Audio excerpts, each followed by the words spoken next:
Inc. Home Edition. Today's broadcast is brought to you by Evolution Sails, Sailing Evolved. VX1, the fastest growing one design in North America. Sailing Inc. Get it at the Inc. J-Boats. Sailing Inc. is the broadest reaching J-Boat dealer in North America. Also, be sure to stop by thesailinginc.com to see today's daily deal. Enjoy the show.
All right.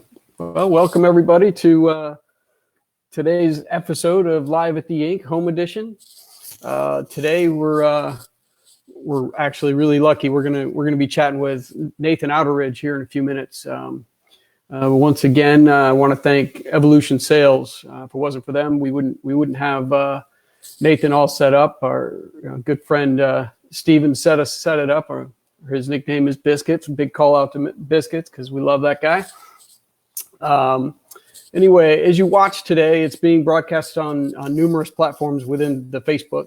And if you're on, please submit some questions. My beautiful fiance is sitting here next to me, and she's going to feed the questions to me as they come in, and hopefully we can get them up there for Nathan to answer. And also, while you're watching today, please take a little time and share and like as much as you can. So other people get a chance to take advantage of this. Real quick, Evolution Sails has lofts around the world in New Zealand, Australia, Canada, Spain, Italy, Turkey, and 7 lofts in the U.S. And if you need to know where any of those lofts are, you can visit evolutionsales.com to get more information. Anyway, we're going to get going here. Let's start chatting with Mr. Outteridge here. Pull this up here. Just going to give you a quick little brief just bio on him, basically. Obviously, sailing is in his blood. He's been sailing since the age of 4. He got the bug of the sport from his parents and even sailed alongside his sister Haley, winning the silver medal in the 2019 World Championships in the NACR 17. In a career spanning nearly 2 decades, Nathan has become one of the most successful competitors in the sport, racking up 19 World Championship medals across a variety of classes, including the Moth, 29er, 49er, Far 40, and NACR 17. Teaming up with Great Britain Sail GP team athlete Ian Jensen, Outteridge won the gold medal at the London Olympics in the 49er class, subsequently winning the silver 4 years later in Rio. In 2012, he joined Artemis Racing ahead of the 34th America's Cup and remained with the team through the 35th America's Cup, losing to Emirates Team New Zealand. Outteridge is never far away from the water, whether it's sailing, kite surfing, or windsurfing. He recently welcomed his newborn Jack, he and his wife. Congratulations to you guys for that. So give me a second here. I'm going to give you a quick video blurb, and then we're going to pull him in, see if we can't get him in here.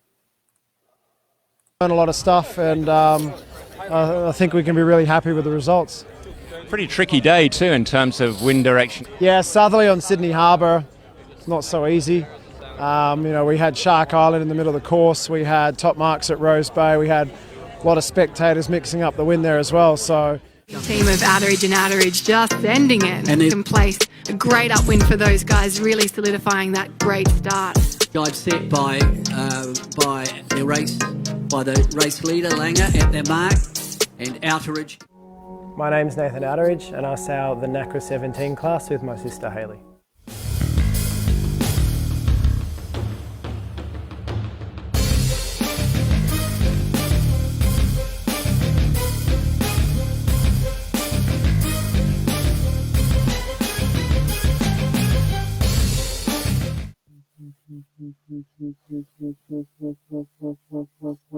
I think the big attraction to the NACRA is the foiling nature of the boat. I've sailed the 49er for about 12 years, you know, a very long period of time. And when the Olympics finished in Rio, I wasn't really sure if I was going to be back in Olympic classes again. When the NACRA changed to go foiling, it became quite appealing, and once the America's Cup finished last year, I started to think about it a little bit more in the back of my mind. The fact that we're related and we know each other so well has kind of sped up the process of learning, and we don't have to worry too much about, you know, the ins and outs of getting used to a new partner. We know each other really well, so it just seems to work pretty easily. Well, we've got to get those points back on the Aussies, don't we? So our plan is to win all the races and where possible, make their life difficult. Nathan Outteridge, he tacked to cover the Aussies. Remember, they are 4 points behind in the overall standing, and he's pretty focused to draw them back in. We probably should hurt him if we can, right? Yeah, true. Pace is good relative to them. Good comp. Here we go. And all the way up. Not bad. Board up, good. Just Japan, they've nailed it, and it's through the finish for a win. I had no idea where we're going, that last bit.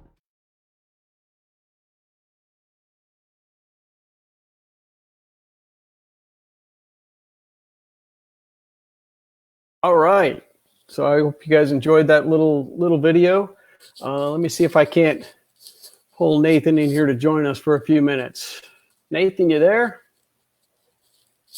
Yeah, g'day. How you doing? How's it going? Well, welcome to Sailing Inc. No, thank you. Thanks for having me. Yeah. What time is it there? 10:30? Is that right? Yeah, 10:30 in the morning. Yeah, I'm currently living in Auckland. So okay. Very so nice. I've got a cup of coffee, trying to get ready for the day, and I think you probably got a beer in your hand, I'd imagine. Yep, halfway through it. So I hope that video was okay for you. I tried to pull in a little bit of everything. I didn't get any of your youth stuff, but I got a little 49er and I got some of the NACRA stuff. So hopefully that was all good stuff. Memories of when we were allowed to go sailing. Yeah. So far ago. Real quick, I do want to again congratulate you and Emma on your son Jack. He's recently born, right? Yeah, thanks. Yeah, he's it's over a year now, but it feels like yesterday, but it also it feels like a while ago too. So he's now in the stage of transitioning to a toddler. So we've been locked up in a house here in Auckland, and all he wants to do is climb the walls and run around and make a mess. So it's keeping us interested.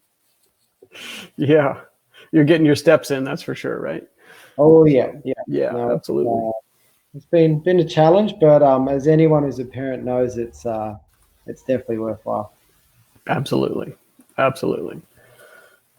So I think we're going to dig right in here and start with the same question I ask everybody: the what, where, and when. When did you start sailing, and how did you start sailing, and on what boat?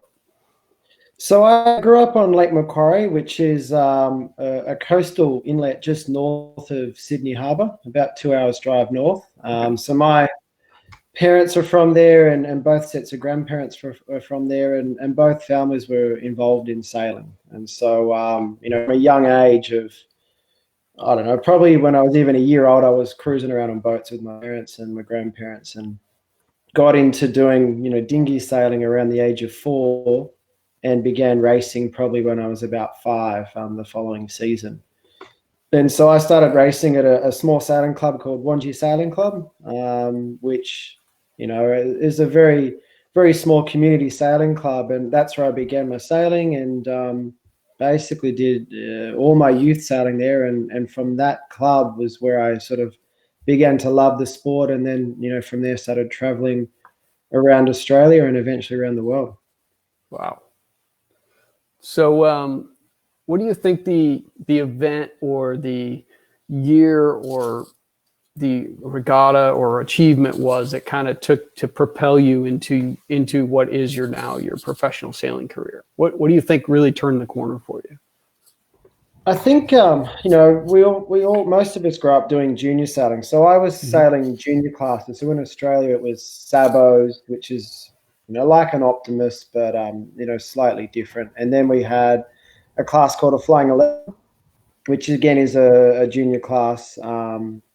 And so around, I think it was 2000 was when I first won a national title. And in fact, I won the nationals in the Sabos as a single-hander, and then 2 weeks later I won the nationals sailing with Ian Jensen, who I went on to compete in the Olympics with in the 49er in the 11 class. And so at that point, the realization began that not only was I enjoying sailing, but I was quite good at it, the best in Australia in those classes. And so then I sort of transitioned into youth classes, and 2000 was when the Olympics were in Sydney. Right. So any kid growing up in Australia watched, obviously, the Olympics, but as a sailor, you grew up watching the 18-foot skiffs. You grew up watching, the likes of Skilled Engineering and Prudential, racing against Ella Bachet. And, one of my sailing heroes at the time was Chris Nicholson, right? Who, was, the top 18-foot skiff sailor and was selected to represent Australia at the Olympics in the 49er. And so I always sort of had this ambition to sail the 18-footers because they were fun, they were fast, they were on TV. And when the Olympics came around in the 49er, I sort of started thinking I'd love to be able to sail that boat at the Olympics. So I'd say the year 2000 was when I started to realize international sailing, things outside of Australia, and the Olympics took my eye. But, I was 14 years old then, so it took a while, and there was a few processes to go through to be able to represent Australia at the Olympics. Well, it's pretty amazing. I mean, there's a lot of kids that have those same aspirations because they see sailing on TV or they see a little sailing in Charleston Harbor or Annapolis or Newport. But for them to be able to take it from, what they're doing to the level that you're at, it's pretty amazing that you were able to really get behind it and launch. And obviously you had a family surrounding that, they encouraged you to do it, and you had a little bit of help, but it's pretty impressive that you were able to take it that high. Yeah, absolutely. Like family support, in those early days and even to this day is super important. And, the number of sacrifices that my parents would make to drive me, to weekend regattas. And Australia it's a big country with a reasonably small population. So if you want to compete against people from around the country, you have to travel long distances. So we would be driving back and forward to Sydney every weekend, which is, 2 hours each way. So it's not too bad. But as soon as you come around to nationals, we were going up and down the whole East Coast. And I think what we enjoyed and what I remember a lot is that we did it with a number of families. There was lots of other families from the local area doing the same thing. And some great sailors involved in that. And, the likes of Tom Slingsby, Ian Jensen, we spend a lot of our junior year sailing, at the same events when we were, between the ages of 10 and 20 years old. And when you start mixing with good people like that, and there's plenty others, you end up, just getting better and better. And then coaches sort of come and chat to you about, well, what do you really want to do with the sport? Is it for fun? Do you want to try and do a bit better? And we got really guided into youth pathways, which got us on the international stage, going to Youth World Championships, and that, you know, one thing leads to another, and then you find yourself in an Olympic class boat racing in Europe or. Right. Well, it's pretty amazing, and you did get to grow up around some pretty amazing sailors, and that definitely helps because it makes you a better sailor. When you sail against better sailors, you can only go up, and you know there's no relaxing, that's for sure. No, 100%. You know, when I was growing up, I was often sailing against people who were much older than me. Mm-hmm. You know, and I was always, you know, trying to find better people to interact with. And probably one of the biggest breaks that I got, and with my sailing partner at the time, Aidan Menzies, was that we'd won 2 Youth World titles, one in a 29er and the other one in a 420. And we were then invited to join the Olympic program in the 470 class. And so Victor Kovlenko, who everyone sort of knows around the world as the medal maker, calls us and says, hey, you've had some success in youth sailing. We'd like you to be a part of our program in the lead up to the Athens Olympics. And I had never really considered sailing a 470, but I was way too small for a 49er. Right. At that time, and I knew Malcolm Page and I knew Nathan Wilmot fairly well, and they encouraged us to do it. And so we did two years in the 470, just learning the ropes and hanging around really good people, and that's where I think a bit of the foundation for Olympic campaigning was learnt, you know, back in those early days in 2003, 2004. So you just got to take your opportunities as a young kid and learn from people as much as you can. Absolutely. Ask lots of questions and surround yourself with those really good guys. And, yep, absolutely. Yep, exactly. And you're just a sponge, just learning and being prepared to do all the jobs that, you know, they don't want to do. You know, driving their boats either around Australia or around Europe. You know, those lessons that you learn, and not just what happens on the water, but what happens in an overall campaign, how to structure which events to go to. We learn a lot in those early years.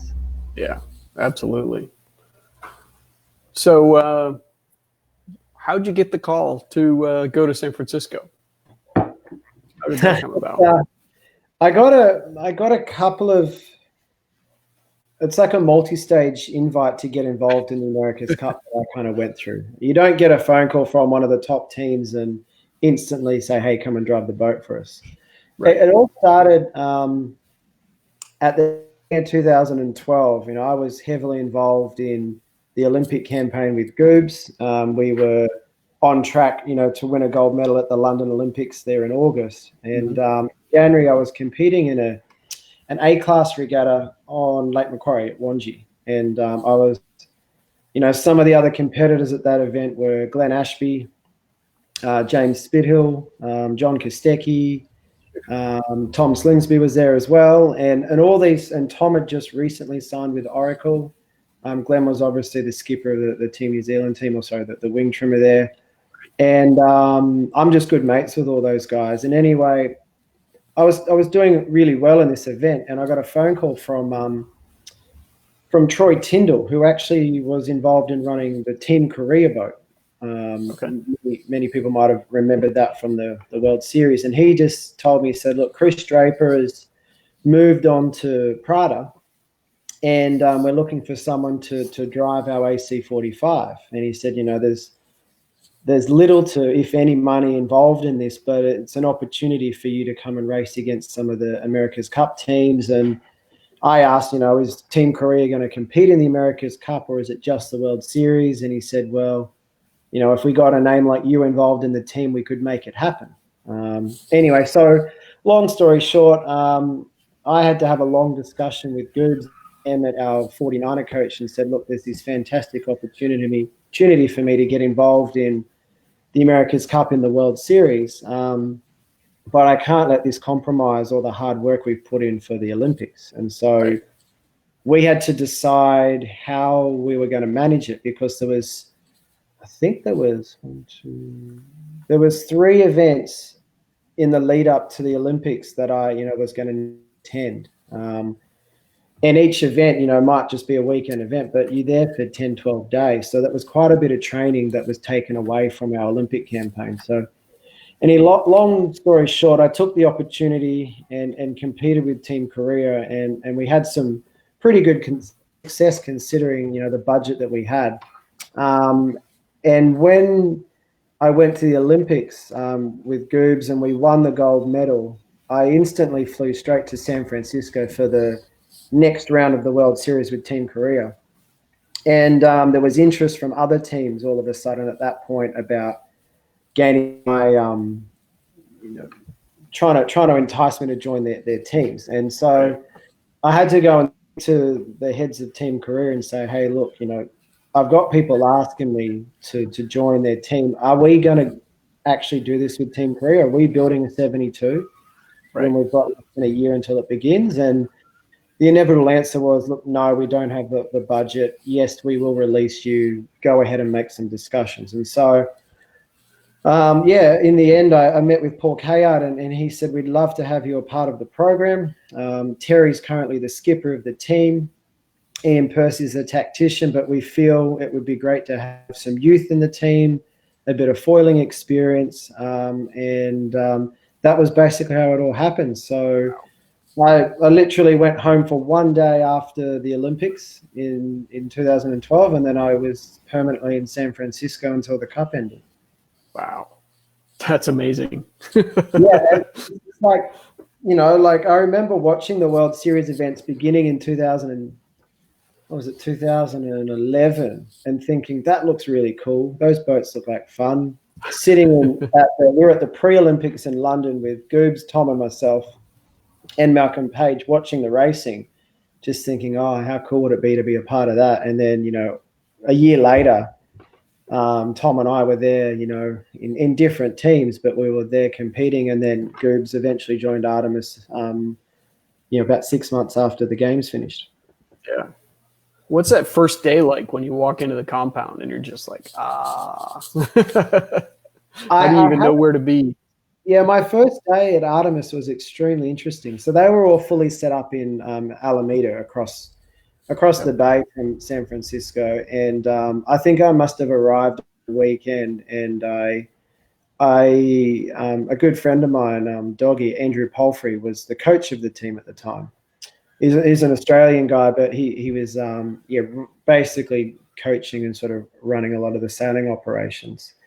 And he gave me a call and said, hey, Nath, I'll take you into the base on a Sunday, give you a bit of a tour so that when you arrive on Monday and you meet the 100 people, you're not a little bit overwhelmed, which was fantastic. And Doggy and I were, he was at the Olympics with Ian Murray in the Australian team at the China Olympics. So I had a bit of history with him and worked with him with some Far 40 programs before. So I remember walking into the base. The base was huge. It was an old hangar for seaplanes from the war era.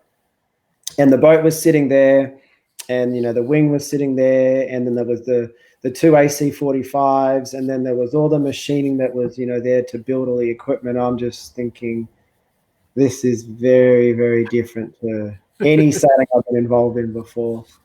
And also shocked me was that it was a Sunday, but there would have been 25 people in there working, bits and pieces, and I wasn't quite expecting that. Anyway, the funny part of this whole story is that we're walking around, and he showed me the boat, and that's the wing, and wow, that's pretty massive. And the boat at this point had never touched the water. No one had ever seen it yet. And he was pointing out the foils to me. He said, no, these are the foils, and this is, what we're going to use. And I just looked at him and I just said, so the boat doesn't foil? Because they were just the simple J boards that, were there to create some lift. But Artemis weren't on a full foiling 772 program at this point. Right. And I just looked at him and I just thought, oh, man, I've come to an America's Cup team that isn't going to foil. And I just kept it to myself, thought about it for a while. And at this point, Team New Zealand had already been out foiling in Auckland, and Oracle had, shown off their L foils as well. And yeah, over the next month or so, there were many discussions about is foiling faster or slower. And I was just listening, trying to learn as much as I could. Someone turns around to me, it might have been Ian Percy, and said, Nathan, what's your opinion on foiling? Is it faster or slower? And I'm just like, you know, 35 designers in the room, and I'm just like, oh, this is like my first week. I can't make a comment on this. So I somehow dodged the question, and later on it proved that foiling was quicker. But, you know, coming from a background of sailing moths, I kind of had a hunch that foiling would be better. But yeah, very interesting day. I was just thinking, man, I should have asked Paul Caird when he first spoke to me, is your boat foiling or not? Because that might have swayed my my decision. But at the end of the day, it was a fantastic choice to be a part of Artemis. I've met so many people and learnt so much from so many different designers over the 2 campaigns, and look back on it, you know, with lots of fond memories. Well, it was pretty amazing. I was talking to you before the show here. You know, I was out in San Francisco during the lead up because we were training for Medalist 24 Worlds at the time, and I got to go out with Billy Erkland and follow you guys or shadow you guys around for the day, and that was pretty cool. But just one of the most impressive things that we saw in San Francisco is we would leave out of San Francisco Yacht Club, which is on the other side of the bay from you guys, and we would go out to the bridge and put the kite up and rip down to Berkeley Circle. And these are in Medalist 24, so you know you're maybe doing 13 knots downwind, just kind of doing your tune-up, trying to get ready for the circle. And there's a little bit of fog on the bay. We're all in the back of the boat. We look over, and the Italians just come blowing by. You can't hear them at all, but they go by us like we're standing still, and it's like, yeah. 13 knots doesn't mean much anymore. Those 72s were impressive boats. You know, at the time, you know, obviously the 50s in Bermuda were in the end a bit quicker, but I can relate to that completely. I remember I did a Melges 32 Worlds in San Francisco. That was the first time I'd really sailed on the bay. Mm-hmm. And your typical fog rolls in, plenty of wind, plenty of current, and we were sailing out of St. Francis and we were racing down on the circle. And, you know, it's a reasonable commute in a boat like that to get down there. And you're like, wow, this place is huge. Like there is so much water. And then you start sailing on a 72 out there and you're like, wow, this is not so big at all. Like it's pretty small. Yeah, and the race course is tiny, you know, for a 72. And when we started testing on the 45s, rolling into the next campaign that were foiling upwind and downwind, it was a fantastic testing ground. You know, you pick various parts of the bay to get various conditions. Yeah. But man, you know, you cover some miles in those boats, and a typical training day we do 80 miles in a day easily in a couple of hours. And there in the bay, you're actually sailing from one weather system to another. I mean, that has to be really strange when you're going that fast, because up by the bridge, you've got, you know, a lot of breeze and a lot of fog. And then, you know, if you get up near the city front, it changes, and you get down by the prison, it changes a little bit more. So what's that like when you're going that quick? Yeah, well, it has its pros and its cons. Like, you know, the one thing that I always remember and think every time I get to San Francisco is that it is a very intimidating place to go sailing, particularly in the boats that I sail in, you know, with the 72 and the 50. Of course, we were based in Alameda. We would often put the wing up in 0 wind. It's nice and warm, and you tow to the bay bridge. It's still 0 wind, but all you can see is Alcatraz covered in fog and white caps everywhere. And you just take a deep breath and you're like, what are we getting into today? And you go through that washing machine around Alcatraz, particularly if it's an ebb. Yep. You're sailing up towards the bridge, couple of tacks, and you just, you know, every day we go sailing on those boats, you change some part of the boat. So you're testing some function and making sure that it's all working. And if it's not working properly, like if there's some issue with the wing or the hydraulics, you have to stop and you need to start fixing it. And all of a sudden the current's trying to sweep you under the bridge. So you really needed to get an assessment quickly. Is the boat functional? Yeah. Anyway, you sail upwind and then you get to like the yacht club there at St. Francis on Chrissy Fields, and there's kite surfers out everywhere, and you try not to run over them. And it's really flat and it's super nice, and then there's all the eddies, and then you bear away on port, and you're just going up the bridge, back out into the full-on ebb where it's cold, and you can have all these different systems in one day. And if you were wanting to test a certain part of the boat in a certain wind range, you just find that area in the bay and you go and test it. Yeah. And what we often would do is we'd get out there quite early in the building sea breeze and do your tests. And then when it started to get a bit rough or a bit windy, we'd just sail back under the bay bridge and hope by that point the breeze had filled in down into South Bay. Going down to the circle was too shallow for us. We couldn't really that area. So most of it was, city front, or we'd sail the other side of Alcatraz a bit. But we did a lot of sailing in South Bay, and there's a lot of water down there, hence why the current's so strong. But yeah, I just remember plenty of memories of going, what are we getting ourselves into today? And lapping quickly, coming back with your towel between your legs saying, no, it's too rough out there today. We're going to sail in South Bay. Got a couple questions coming, but I'm gonna hold on them for just a quick second. Yeah, it was pretty amazing. We actually got to you guys were out of it by then, but we actually got to watch the final race from St. Francis Yacht Club, and just the city was just on fire for that whole program. It was pretty cool.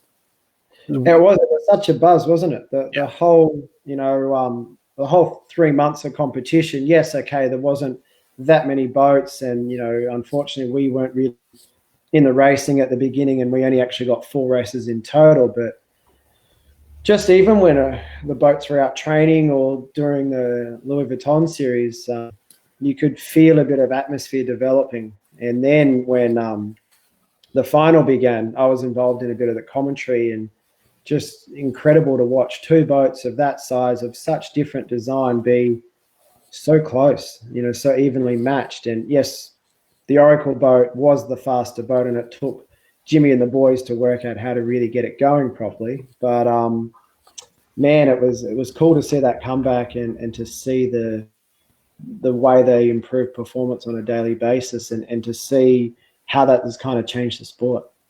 Right. We got something from Todd Wake, who's a lightning sailor out of Wisconsin, a good friend of mine, but he says that you are his son's favorite sailor, and Doug got to meet you at the ACWS in Chicago. Thanks again for being so kind to him. You're more than welcome, and I'm pleased to hear that I'm someone's favorite sailor. That's great. That's great. That was a cool event in Chicago too. We hopefully I could get to go back there and race in that waterway. It was quite cool to see so many spectators out around the perimeter of the racing, and the Sunday the weather turned it on quite nicely. Yeah, I got to watch that one on TV. It was pretty cool. It was a really good one. So after the Cup, you played around with a few different things, but then you've found a nice home with Sail GP. How did that come about?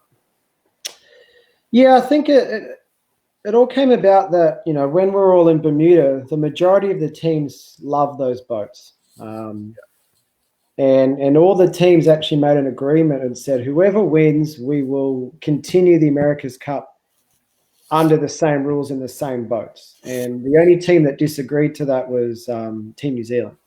Okay. And so, Torbjorn and all the owners of all the current teams and Ben and Larry, of course, were all super excited to roll around, quick turnaround, same boats, generate, maybe on-sell those boats to new teams, build new boats and keep it going. And when Team New Zealand won, there was obviously a period of uncertainty about what type of boat. We all knew it was going to be in Auckland. And as the months rolled by and there was less and less certainty about what was going to happen, I'd signed on again with Artemis to do this America's Cup in Auckland. And as it panned out, Torbjorn, when the rule came out, Ian Percy, Torbjorn, myself, and a few others sort of sat down and talked about how we would tackle it. And eventually, it fell in a bit of a heap. Torbjorn said, I'm not super excited about those boats, and was worried about the cost involved with a full new design. So he pulled out of that, but in the background, we heard rumors that Russell and Larry were keen to put together what we now know as SailGP. Right. And at that point, I think Torbjorn was interested to be involved in that too, as were a few other owners. And in the end, what happened was, I think Russell and Larry said, no, we want to take this on ourselves. We want to set it up, establish it, make it nation versus nation, and then grow it to a point where then maybe, owners can come in and start, buying the teams or the franchises. Right. And so the long and the short of that is that because I made a commitment to Artemis, which went on for several months, all the new teams that were established had hired all their staff. And so I'd missed any opportunity to be involved in the America's Cup because, I was committed there. And then when Torbjorn decided not to be a part of SailGP, because originally I was going to be a SailGP team with Artemis, when that ended, Russell basically called me within a week of Ian Percy saying, hey, look, we're not doing this. Russell called me and said, look, I've heard Artemis aren't going to be involved. Would you like to be involved? We'd really value to be a part of the event. And he said, Tom Slingsby's got the Australian team, but I can offer you the Japanese team. Is this something that you might be interested in?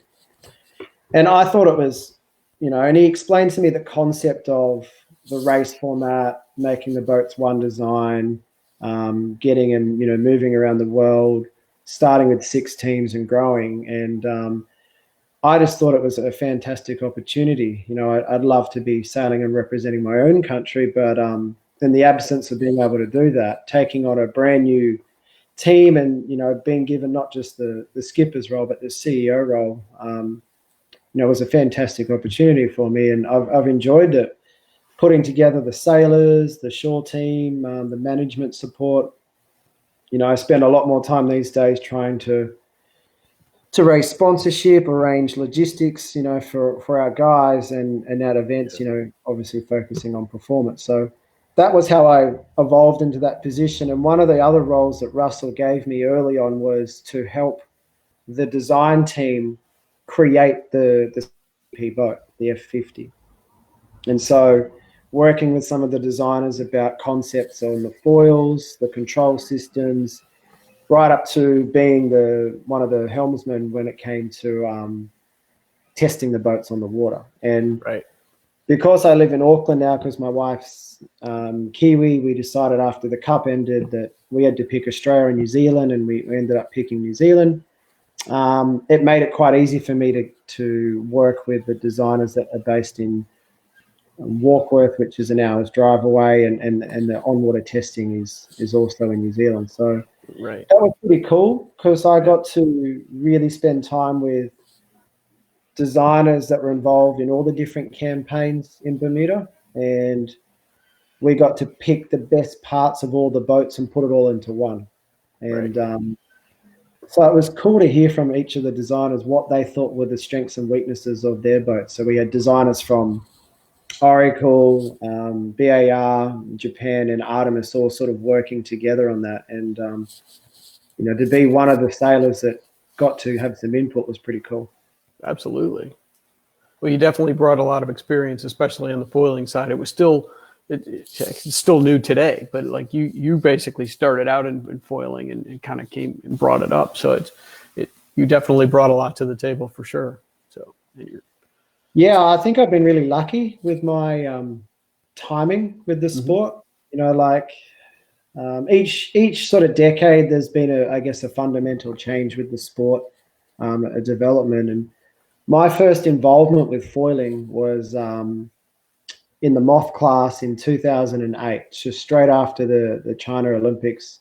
I started moth sailing. So by the time the America's Cup boats got into foiling, I'd already done, I don't know how many years, at least 5-7 years of foiling. And so I not only did I sail the boat, but I had a bit of an idea on the design and the trade-offs between area and stability and all of those sort of things, and control systems, how important they were. So it was quite cool to come to some discussions with designers about my understanding of foiling, and then get the real experts who design and engineer it and hear, their thoughts. And that's what's, I enjoy, is trying to just make boats go fast. And once you make a boat go fast, how do you actually make it do some maneuvers? So it's pretty cool. Right. So Biscuits wants to know, you call him Biscuits too, right? Yeah. Since you're living in New Zealand and you're married to a Kiwi, are you going to become a citizen and represent New Zealand in the Olympics with Jack, maybe in the offshore class? Well, lucky I don't have to make a decision on this right now, because he's only one. But I don't know. It's an interesting thing, the Australian versus Kiwi citizenship and representation. I've represented Australia my whole life in the Olympics, and just missed the recent opportunity to sail with my sister at the Olympics in Tokyo. We had a reasonable campaign and just missed out on the selection. Right. I think if it came down to trying to sail with Jack in the future, I'd love to be able to do that, but I'd have to say I'd have to put the AUS on the sail, not the New Zealand, unfortunately. Understandable. So I have a question. Go ahead. He's currently only got a Kiwi passport. He was born here in New Zealand, and my wife Em said to me, she said, if you want Jack to have an Australian passport, you have to organise it. And she knows how bad I am when it comes to admin. And I just either won't bother or I won't work out how to do it. So she's pretty confident that he will remain a Kiwi. There you go. So do you have any aspirations to get on one of these big old boats and go around the world? Either on one of the Hamokas or the 65s? The short answer is no. I don't have any interest in the offshore sailing. I've always grown up, with dinghy sailing and then cup sailing, which is, what I think is quite fast, sometimes a bit dangerous, but you're going to go home and have a good night's sleep and wake up and do it again the next day. Yeah. I've never done any offshore sailing. I've done one night probably, just to, my wife's dad's heavily involved in sailing and he loves his cruising, and so we went and spent a bit of time with them in the Pacific a couple of years ago, and we did one overnight passage on his Beneteau 47. So it was a nice motor cruise, sort of sailed overnight, but that's the only time I've really sailed at all overnight. I'm sure I would love it, but right now I don't have any strong desire to go bash through the Southern Ocean. I know a lot of people have done it who said they'd never do it, guys like Pete Burling and Carl Langford, who probably never really had any aspirations to sail around the world, took the opportunity to do the last Volvo, and I think they're both keen to go and do it again. Yep. And so my concern is that if I do it, I'll enjoy it, and then I'll want to keep doing it. And I just think I'd struggle with lack of sleep, and I like good food, and I love my sleep. So I'd love to get one of those boats, one of those foiling multis that go around offshore. I'd love to get on it for a few hours and go for a proper send. Yeah. But then I'd like to drop the sails and tie up at the dock. There you go. Hey, there's nothing wrong with that at all. Absolutely. And everyone thinks that you're not a proper sailor unless you do the Sydney to Hobart. And so, I'll run into randoms on the street and just, get, well, not in the street, but, in a social setting, you'll have a chat to someone. What do you do? Oh, I'm a sailor. Oh, so you do the Sydney to Hobart? And I'm like, no. Oh, well, then you're not really a proper sailor. That's how Australians view, sailing. Anyone who doesn't know the sport, they just go Boxing Day, Sydney to Hobart. So I guess at some point, to become a real sailor, I'll have to do the Hobart one day. Gonna have to do it. You got to get that plaque on the wall. Yeah. Then you'll become a real sailor for sure.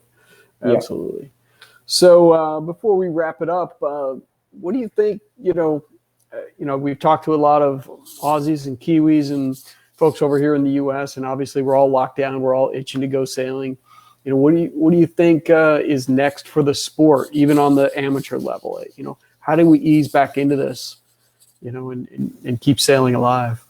Yeah, well, when you're stuck in your home it's been now a month here for us in Auckland, you start to wonder about what your exit strategy is, and how do you get back out on the water, and then how do you get back into racing, and then how do you get back into international competition? And I don't know, like the New Zealand government here has been pretty clear on their messaging. They're basically saying, at the beginning of next week, they're going to allow some recreational sports to start happening on the water. So they're not allowing sailing, but they're allowing windsurfing and surfing and paddleboarding. And I've just invested in some foiling windsurfing equipment and that. So I think Tuesday will be the first day we're allowed out. And I see Joe's question there. Yes, it is my intention to be on the water on Tuesday if we have some wind. But we have to remain our social distances apart, so you can't be socializing. So Joe, we have to stay good couple of meters apart at all times. But that'll be easy because you'll just do circles around me because I'm pretty useless at the moment. But I think when it starts to come to competitive sailing and training, I've been talking a bit to the Australian team about what their sort of plans are, and knowing that all the borders are shut at the moment, everyone's going to have to start working domestically again. Everyone's going to be back at their local yacht clubs and training locally and going back to the basics and the fundamentals of the sport. And then hopefully from there, with the Olympics being pushed back a year, that gives all those teams more time, I guess, to train. But they can't go and race against their competition. They can't even go to Japan for several months. So I don't know. And when you look at some of the other professional sport, I get the feeling that they're going to write off or just say no more sailing for 2020 and let's focus our efforts into 21. And I'm not on the inside at all with the America's Cup, but I would love to be able to fly on the wall in any of those teams to work out how they're going to deal with this setback. Because when we were, in the development process for Bermuda, there was a lot of timelines and schedules and, okay, if that slips 1 week, it affects this, this, and this. In New Zealand, they've had 5 weeks where they can't construct anything. And I'm sure it's the same in the UK and Italy and the US. And so construction's going to be held back. On-water time's going to be held back. So everyone's going to be scrambling, and they're going to be trying to work out how do we get our boats to New Zealand in time. How are we going to make sure boat 2 is better than boat 1? And so just another spanner in the works for those teams. And I'm sure they'll be itching to get back at the base and itching to get back out on the water. Yeah.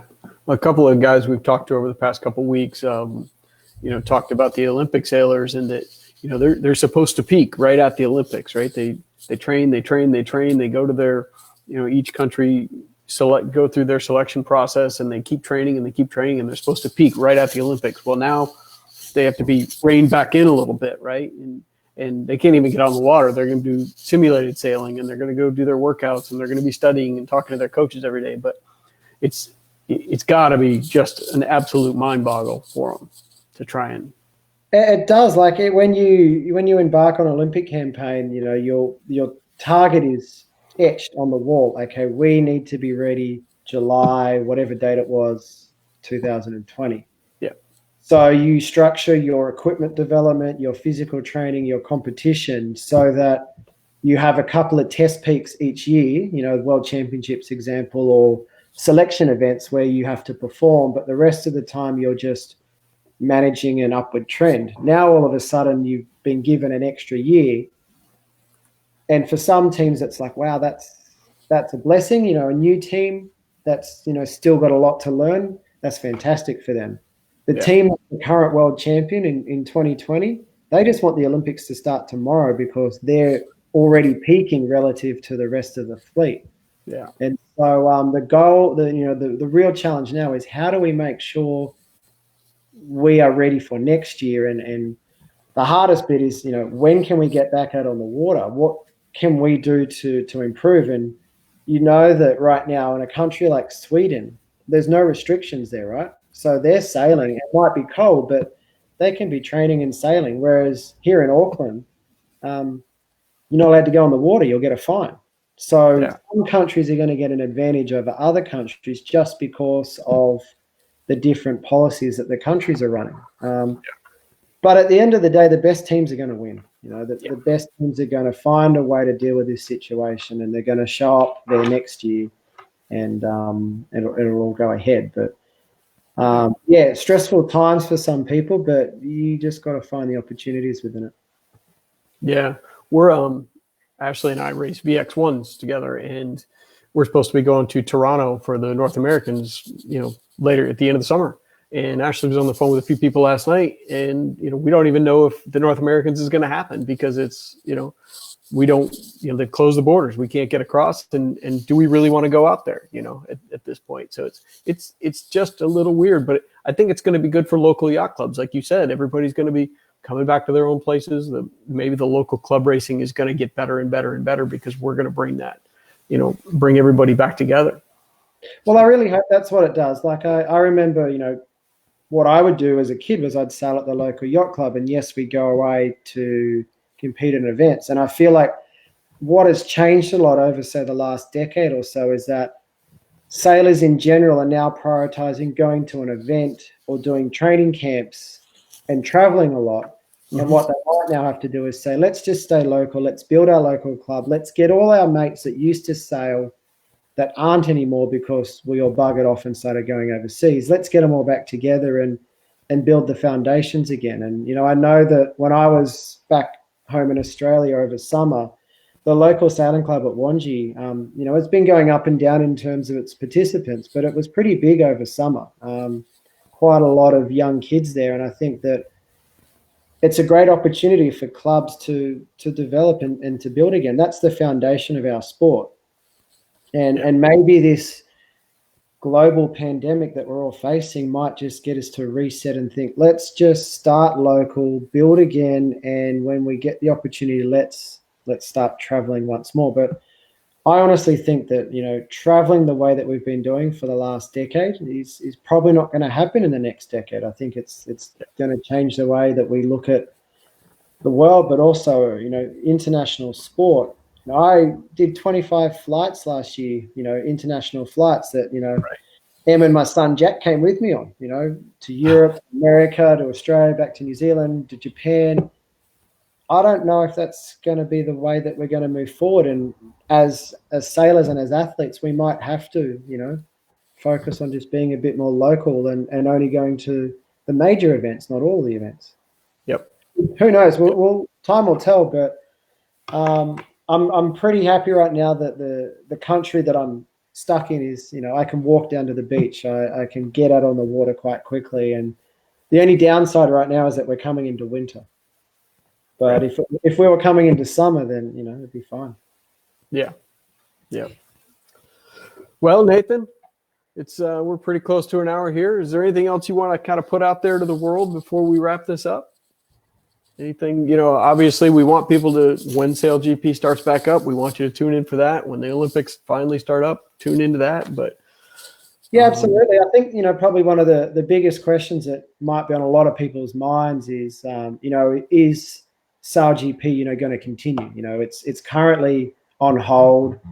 And, you know, when the pandemic, you know, disappears and life goes back to normal, I get so many questions saying, are you guys going to start up again? You know, is it going to continue? Does Larry support it still? You know, have you got enough, you know, financial support? And, you know, the message that I'm getting loud and clear from Russell and Larry is that, yes, of course, we're going to continue. It's not a question of if we're going to do it. It's a question of when. And right now, the message I'm receiving and the message that I think, you know, we want to get out there is that, you know, when the time is right and we can get back out on the water safely, the global circuit will begin again and we'll be coming around. Is it going to happen in 2020? I don't know, probably not, but it'll definitely be up and running again next year. And I'm definitely missing the boat. And, you know, I was meant to be on a plane yesterday to San Francisco for the next round, and that's obviously not happening. So hopefully we're back out on those boats very soon. So where are the boats now? Where's the whole package? Is it in San Francisco? The boats actually ended up back in New Zealand. They were able to redirect the shipment to New Zealand because it became quite obvious that we couldn't get everything to San Francisco. And so they're all going to be at Core Boat Builders, which is in Warkworth, which is just an hour north of Auckland.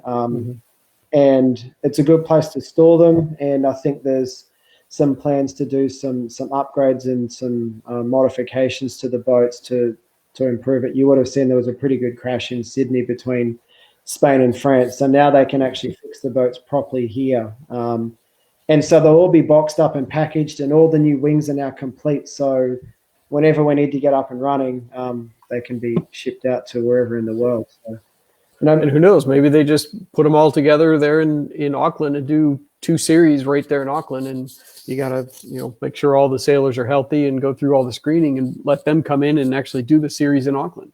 Exactly. Well, that'd suit me. That would be nice and easy for me. I think right now what the event are looking at is trying to work out what can we do to get back racing as quick as we can, as safe as we can, while still trying to improve the product. So whether it's improving the boats, improving the broadcast, and improving the teams. And what's quite hard for sailors right now is that without the boat, you can't really, make any inroads. So what we've been doing with the Japanese team is we've been meeting quite regularly, reviewing the racing from Sydney and last season and trying to find ways to do a bit better. We lost 2 of our key sailors from last year to Ben's team. So we saw they're now the benchmark, and we got to try and find ways to reel them back. Yeah. Well, all right, Nathan. I appreciate your time, and you've still got a full day in front of you, so this is all good. Yeah, exactly. The sun is shining, and let's just hope that next Tuesday that we have some decent breeze, so I can get a little foil. And it's been 6 weeks or 5 weeks now, I think, since I got salt water on my skin, and that's probably the longest it's been in a long time. All right. Well, again, we appreciate it, and we appreciate everybody for logging in and watching. I know at least on the Evolution Sales New Zealand page, we've had between 50 and 65 viewers the whole time, and Ashley's been watching the other pages. I don't know if she's been able to see the numbers or not, but there's been a bunch. So thank you, everybody, for tuning in and watching, and thank you, Nathan, again. We appreciate it.